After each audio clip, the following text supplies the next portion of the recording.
Un ventre affamé n'a point d'oreille. Vous aviez fait un très bon discours, un très bon programme. Et le peuple qui nous suit jusqu'à cette heure se pose la question. Balobaraka Kaboyi.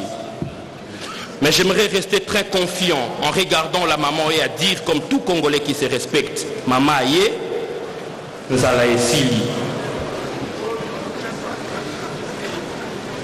Je veux vous dire une seule chose qui est celle de pouvoir rendre votre mandat plus accentué sur les actions plutôt que sur des paroles. Donc, Misala et les Kamaloba. En revenant dans l'histoire, la République démocratique du Congo a produit le cacao qui a fait de la Côte d'Ivoire le plus grand producteur de cacao du monde. Et c'est là, c'est à Yangambi, dans la province de la Chopo. La Malaisie, aujourd'hui, le premier producteur d'huile de palme. Cette huile de palme a été produite à Kisangani par l'INERA Yangambi. Et cette institution de recherche agronomique, qu'est-ce qu'elle bénéficie comme fonds afin de pouvoir qu'aussi Nzala et peuple congolais? Et c'est là que je veux poser un certain nombre de questions qui concernent chez moi dans la Chopo, où le sang de peuple chopolais ne cesse d'écouler du jour au jour. Ça va faire aujourd'hui une année, Excellence Madame la Première Ministre, que le peuple de la ville de Kisangani se retrouve à la Belle Étoile sans aucune assistance du gouvernement central. Nous avons écrit au ministère des Affaires étrangères. Nous sommes allés voir le ministre de l'Intérieur du gouvernement passé. Jusqu'à ces jours, rien. Et la population s'est dit, Kinshasa Bakipa Kabisote.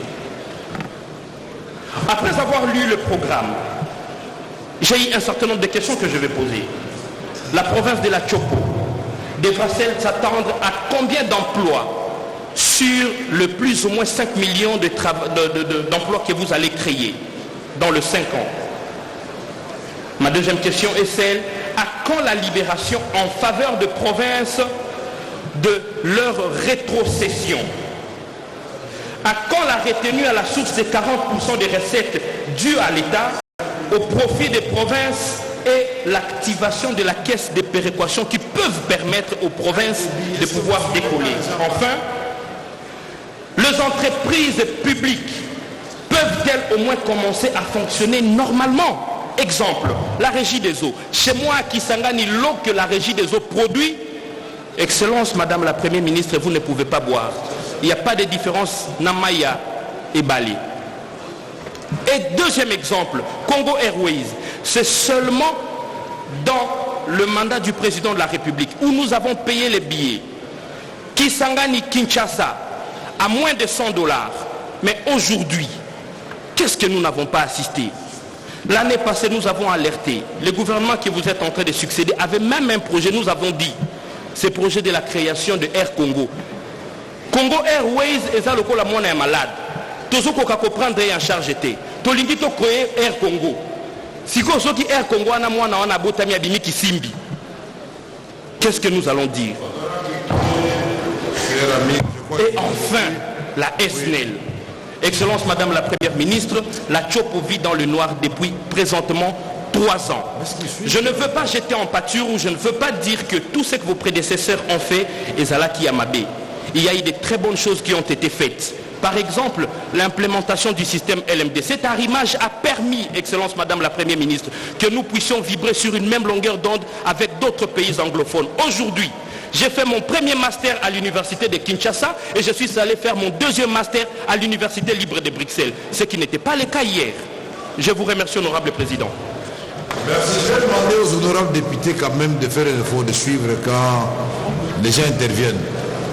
Mais j'ai personnellement fait rapport du caucus de la Chopuis. J'ai même parlé de ce qui se passe à Lubunga, au Pala Isangi. J'ai souligné les Noirs qui règnent la nuit à Kisangani. Alors, vous avez voulu seulement passer parce que vous avez déjà téléphoné à Kisangani. Bon, dit voilà, j'ai parlé, c'est bon. Alors, nous allons appeler Marie-Claire Kengo, qu'elle vienne aussi, qu'on la voit à Badolité, comme ça le Nord Ubangi est aussi servi.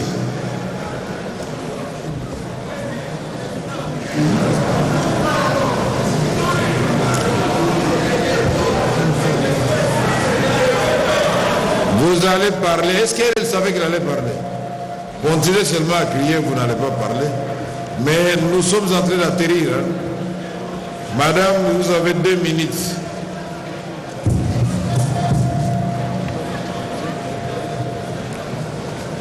Honorable Kengo, vous avez la parole. Les AAC, Bar Norubangi. Merci, honorable président, pour la parole accordée. Honorable président de l'Assemblée nationale, honorable membre du bureau, honorables députés et chers collègues, permettez-moi avant tout d'adresser mes chaleureuses salutations à son Excellence Madame la Première ministre et sa délégation. Les féliciter et leur souhaiter un fructueux mandat. Honorable président, honorables membres du bureau, honorables députés et chers collègues, le programme que nous avons l'honneur d'examiner en ce jour constitue et constituera la boussole qui nous mènera à la satisfaction des besoins de nos populations, tel que le veut son Excellence, Monsieur le Président de la République, Félix Antoine Tshisekedi Tshilombo, chef de l'État. Résumé en 6 piliers. En 6 piliers principaux, le programme du gouvernement, tant bien que mal, touche tous les secteurs clés de la vie nationale et se montre ambitieux au regard des objectifs y repris. Honorable Président, honorables membres du bureau, honorables députés et chers collègues, cependant, nous avons quelques observations et recommandations à l'intention de son Excellence Madame la Première ministre. Les dites recommandations s'articulent autour de points ci-après. Premièrement, au pilier 3, intitulé « Aménager le territoire national en vue d'une connectivité maximale », page 38. Action identifiée au point 2. Il est prévu le lancement des travaux d'urgence des sections les plus abîmées des routes, des commerces transfrontaliers et d'interconnexion. Curieusement, je constate que la route nationale numéro 24, c'est-à-dire RN24, remplit tous les critères et elle est la plus abîmée de toutes les RN. Honorable Président, je vous rassure que la route nationale 24 qui relie les territoires Businga, Badolité, Mobaimbongo, Yakoma et la province du Sud-Ubangi et de la Mongala et de Basse-Vélé est dans un état déplorable. Vous pouvez faire une semaine sans parcourir 50 km. J'aimerais que Madame la Première ministre essaye de revoir le point sous examen et qu'elle intègre la route nationale 24 dans son programme du gouvernement. En faisant cela, Madame la ministre, elle rendra service aux millions de populations qui vivent dans la province du Nord-Ubangi. Et cela facilitera le commerce transfrontalier avec la République centrafricaine. Merci, honorable Kengo. Deuxièmement, vous avez été bref. Garantir l'accès aux services sociaux de base. Action identifiée, page 48, le point 15. Encore pour la énième fois, le gouvernement prévoit d'assister les sinistrés de la Mongala, du Kwilu et de l'Équateur, sans faire mention du Nord-Ubangi, qui est aussi très concerné par la question. On se demande pourquoi toujours le Nord-Ubangi aux oubliettes. Conclusion. Honorable Président, honorables membres du bureau, honorables députés et chers collègues, pour conclure, j'attire l'attention de l'auguste Assemblée et par ricochet celle de tout le gouvernement sur le risque sécuritaire lié au phénomène Bororo dans le territoire de Yakoma, province du Nord-Ubangi, et je plaide pour une prise au sérieux de la question. Étant dit, je me joins à d'autres collègues qui m'ont précédé ici et demande à l'auguste Assemblée de valider avec amendement le présent programme d'investir le gouvernement de la République. Je dis et je vous remercie. Très bonne présentation, brève et claire. Et on va vous faire la route de Businga, Badolite, Mobaimbongo. Et on va tenir compte des déplacés, des Norubangi et du phénomène Mbororo Ayakoma pour le moment. Voilà, c'est clair. Merci beaucoup. Alors, nous appelons Monsieur Fouti, honorable Fouti, il est où? Ah, il est déjà parti. Il est parti, l'honorable Fouti. Alors, honorable Bonzeke de ACPA, ils n'ont jamais eu la parole. ACPA de l'honorable Ngobila. Bonzeke, vous prenez la parole. L'honorable Fouti, vous allez intervenir après puisque vous étiez en retard. Vous laissez maintenant la place. Comme ça, vous revenez après. Maintenant, c'est Bonzeke qui parle. C'est Fouti. Fouti, vous pouvez commencer. Alors, Bonzeke va revenir. Je vous remercie, Monsieur le Président. Soyez bref, puisque vous étiez déjà parti. Honorable Président, honorable membre du bureau, honorable député national et chers collègues, Monsieur le membre du gouvernement, Madame et Messieurs les membres du gouvernement, je vous salue. Mon intervention, bien que tardive, s'articule autour pour enrichir d'abord le programme du gouvernement. Il s'agit notamment de piliers en rapport avec les besoins sociaux de base. À ce sujet, je voudrais demander au gouvernement à ce qu'on tienne compte des soins de santé primaire. Ce sont des soins qu'il faudrait que nous puissions réhabiliter. À l'époque, cela fait l'affaire et on a pu juguler plusieurs épidémies. Actuellement, ce que nous notons, c'est que les hôpitaux, quand vous le voyez dans l'arrière-pays, ils ne représentent presque plus rien. Il n'y a rien, il n'y a pas de lit, il n'y a pas de matelas, il n'y a absolument rien. Les personnels soignants et même les médecins chefs des zones de santé n'ont pas de véhicules. Ils savent assurer la couverture de l'ensemble des territoires. Il faudrait que vous puissiez prendre ça en considération et cela en urgence, s'il vous plaît. En dehors de cela, j'ai noté à travers le programme, vous avez parlé des problèmes, des besoins en eau. Les besoins sociaux de base sont indispensables à la vie elle-même. Et en ce qui concerne l'eau, nous voulons bien faire comprendre au gouvernement que les problèmes des grandes entreprises, notamment la régie des eaux, le problème ce n'est pas celui de gouvernance, mais celui du fait qu'à la date d'aujourd'hui, l'État paraît comme un cas social. Imaginez-vous que tout ce que l'État consomme, rien et absolument rien n'est payé. Et pourtant, chaque goutte d'eau qui coule coûte de l'argent. Il faudrait que l'État prenne conscience pour que, désormais, les charges liées à la consommation d'eau soient considérées comme des charges courantes, de telle sorte que lui qui est l'unique actionnaire de la régie des eaux peut régler cette question avec responsabilité. Il en est de même aussi pour la SNEL. La SNEL, on ne peut pas se contenter de ce que le petit peuple paye. Il faut que l'État couvre les charges liées à ça. Sinon, ce sont des sociétés, malgré les changements qu'on peut opérer des dirigeants, ça va disparaître. À ce qui concerne le Congo central, parce qu'on voulait bien que j'intervienne là-dessus, je voulais ici d'abord remercier les chefs de l'État par rapport à ce qui a été opéré comme choix. Nous remercions le chef de l'État parce que la première ministre sort du Congo central. Ce n'est pas pour autant qu'on ne peut pas intervenir. Le Congo central a effectivement beaucoup de problèmes. Il s'agit notamment du dossier en rapport avec les ports en eau profonde. On a lancé bien sûr la première pierre, mais à la date d'aujourd'hui, cela nécessite évaluation. Parce qu'en son temps, on a pensé qu'on doit terminer les travaux aux alentours de 2025. Et c'est dans une année que cela va arriver. Faudrait-il que nous puissions revoir cette situation pour que rapidement nous puissions régler ces questions. En dehors de cela, il y a également le dossier qui fait couler l'encre, c'est celui en rapport avec l'ONATRA. La société ONATRA a des problèmes sérieux.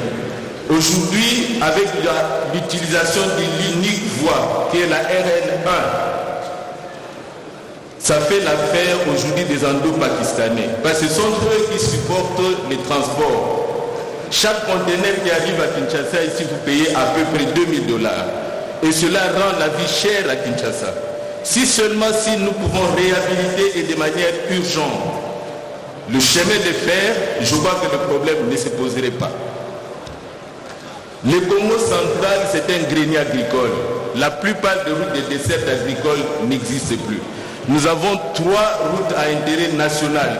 La RN1, la RN12 et la RN16. La RN1, j'ai noté, on va tout faire pour les réhabiliter. Faudrait-il aussi qu'on puisse revisiter les contrats en rapport avec la gestion du péage. Ce péage ne bénéficie pas à la province. Et il faudrait qu'on visite ces accords-là pour permettre à ce que la réhabilitation de la route soit correctement assurée. En dehors de cela, avec les 2 autres routes nationales, la RN12 et la RN16, c'est des routes qu'il faudrait dans un premier temps mettre en état de praticabilité. Parce qu'à la date d'aujourd'hui, ce sont des routes qui sont pratiquement impraticables. Et pour cela, en attendant qu'on puisse les asphalter, il faudrait dans les mesures d'urgence qu'on commence désormais à réhabiliter ça. Ça va permettre à ce que Kinshasa soit alimenté en produits vivriers. Et cela rendra davantage la vie moins chère à Kinshasa. Nous avons également le problème de la traversée du fleuve. Tout récemment, nous avons vu la situation qu'il y avait ici de l'insécurité à Kinshasa. On ne sait pas par quelle voie ces hors-la-loi sont passés. Imaginez-vous que la situation en rapport avec Mouzi, on ne sait pas y arriver parce que les bacs, il n'y en a presque pas. Et nous exposons la vie des gens parce que les vieux bacs qu'il y a là-bas qu'ils utilisent, à tout moment, ça peut s'enfoncer dans le fleuve. Donc il faudrait qu'on passe à les renouveler en achetant un nouveau bac. Nous avons également des problèmes en rapport avec la ville côtière de Mwanda. Quand vous regardez de l'autre côté, Soyo, c'est très vivable, très éclairé et c'est vraiment une ville. Alors à côté de ça, Mwanda, qui produit également du pétrole, nous n'avons presque rien. Ce qui fait que nous pensons qu'il est légitime pour le Congo central que la ville de Mwanda bénéficie d'une vraie rétrocession pour qu'elle soit construite. Il y a les problèmes sécuritaires. Le Congo central fait frontière avec l'Angola, mais également avec Brazzaville. Et par rapport à ça, nous avons la prêté, donc la RN16, qui se retrouve bien sûr en mauvais état, mais cependant, la frontière plus loin là-bas paraît poreuse. Les quelques éléments qui s'occupent de la sécurité là-bas, mais aussi la DGM, ils ne sont presque pas payés. Ils sont découragés et ils vivent au détriment de la population. Il faut chaque fois arrêter un villageois pour se tailler une petite chèvre et vivre. Et parfois, ils abandonnent leur poste pour se retrouver ailleurs. Nous aurions bien souhaité qu'on tienne compte de ça. Heureusement qu'au niveau du gouvernement, on pense réhabiliter l'autorité de l'État dans l'ensemble du pays, mais cependant, les paiements réguliers et le suivi régulier de ces gens-là va permettre à ce que nous puissions sécuriser davantage le pays. Il y a également la situation en rapport avec le phénomène Mobondo. Le phénomène Mobondo est en train de sévir non seulement à Maluku, dans le Kwango, dans le Kwilu, mais aussi dans le Congo central du côté de Kimvula. Lors de notre campagne, nous avons dû négocier pour donner à ces gens des appareils cellulaires de communication satellitaire. Ces gens qui sont là-bas, ils n'ont presque rien. Pas de charroi automobile, pas de moyens de communication. Il faudrait qu'on puisse prendre des mesures urgentes également en ce qui concerne les charrois automobiles pour permettre à ce que l'intervention qu'il faudrait assurer pour sécuriser la population se fasse en temps réel. Sinon, l'information va toujours parvenir en retard à Kinshasa et nous n'aurons qu'à regretter des cas de décès là-bas. Voilà, cher président, honorable membre du bureau, les quelques éléments que vous avez pour enrichir le programme du gouvernement. Merci. Merci beaucoup. Honorable député, chers collègues, Excellence Madame la Première ministre, je crois que jamais un programme n'a été impulsé, discuté et enrichi comme celui-ci. Et comme la perfection n'est pas de ce monde, il y aura toujours à redire. Le plus important, c'est de commencer. Et tant que nous allons consommer le temps, vous allez être retardés pour commencer. C'est pourquoi, M. Bozeke de ACPA, je vous demande d'être le plus bref possible. Tous les papiers que vous avez amenés là, ça ne va servir à rien du tout, puisqu'après 2 minutes, je vais vous arrêter. Vous êtes un monsieur intelligent que je connais personnellement, vous pouvez résumer vos idées. Vous voulez parler de Maïndombe, résumer, c'est tout, et puis on avance. Merci beaucoup, Président, pour la parole. Je prends la parole ici au nom de mon regroupement politique, ACP et Alliés, et je serai très bref. Et si le Président le voudra, il pourra peut-être aussi accorder la parole à un autre collègue du même regroupement pour qu'il puisse, n'est-ce pas, me compléter.